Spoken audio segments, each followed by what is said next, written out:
just dancing with my... Well, perinatal depression and anxiety, it's experienced by 1 in 5 mothers and 1 in 10 fathers that we know of.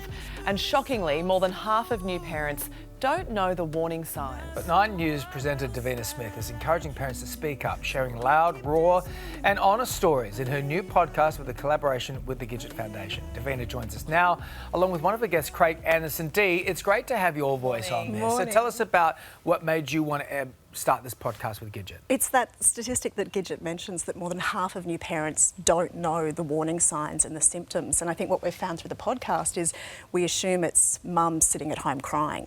And it's not. It's dads, it's non-birthing partners, it's, in my experience, this anxiety, this motor that is running at home that stopped me from walking out the door because I was so scared about an unsettled baby screaming in public.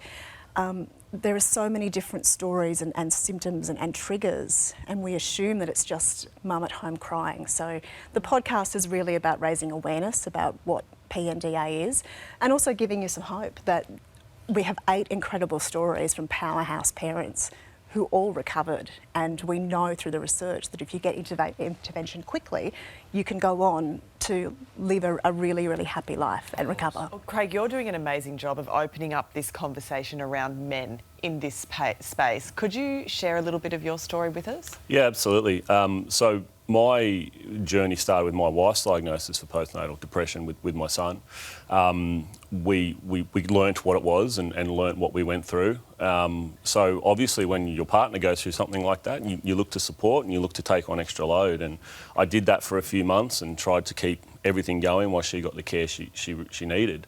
And then just it all fell apart for me. On an incident on public transport with my son just triggered a massive anxiety for me where I couldn't leave the house. I was never really comfortable in public places with him as it was, but this kind of incident kind of ticked it all off. So for me, it was an absolute shock that one incident like that could fundamentally change my life so severely.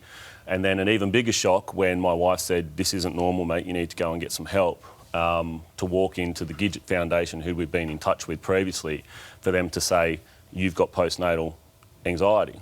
And I'm like, I'm not a woman, this isn't possible, right? So that was the biggest shock for me, was that men could actually get this diagnosis. And obviously it still shocks people to hear that your hormones aren't out of whack as a man, and all the naive things we believe in depression and anxiety relating to that period was it can happen to men. And it happened too. after, you just had twin girls as well. We did, so, yeah. And then after that, then the depression side came. And that, you said that was sort of a slow thing that sort of happened and just took you by surprise. It was a huge... It wasn't a big thing on a bus. A huge shock to me. There was, because it was such a stressful period, so my girls were born 2 months premature.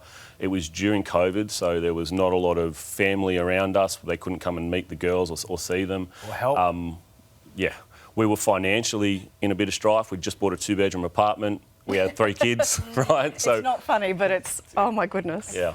And so it was a very stressful time. I thought I was coping quite well. And then once we got the girls home, and life got back to a little bit of normality and all that adrenaline wore off, all of a sudden I was literally on a walk trying to clear my head of all what I was doing, and ended up at DY Headland staring off a cliff about to jump off.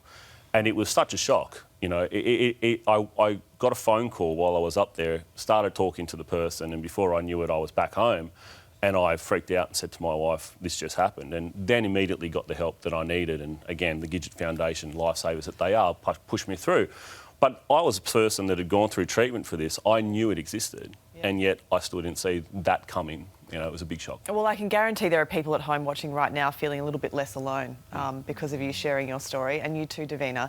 What are the big takeaways for people out of this podcast in terms of the help that is out there and some of the tools we can lean on to get through this? The podcast is great. It's called 1 in 5 Mothers and 1 in 10 Dads, and it breaks down the story of each parent and what they go through, and then it brings in a psychologist talking about the strategies of how you can help yourself. And it's not necessarily just anyone with anxiety and depression, but anyone who's struggling at home with parenthood, because it's tough. And there are different stories. There's a mum who had a stillborn little boy, and she talks about the grief of miscarriage and stillborn. We have a First Nations mum, we've got a same-sex couple, we've got a mum who suffered psychosis. So everyone's story and everyone's trigger is different. And we don't know what causes postnatal anxiety and depression, but we do know that with the right help, with the Gidget Foundation, and they are extraordinary. And the best thing about the Gidget Foundation is that the counselling that they provide is free. So when you're talking about a family that's down to one income while a parent is on maternity leave, there's no out-of-pocket expense. You can get help straight away and you can turn your life around really quickly. Amazing work. That's great. Craig, thank you so much for being so vulnerable today and telling us your story. It's really going to be helpful. Thanks for having me. Thank you Appreciate both. it. Davina, See you soon. 1 in 5 mothers and 1 in 10 fathers. It launches today and it is available on all good listening services. It is a great toolkit. Stay with us when we return. The latest 9 News headlines. We'll see you in a tick.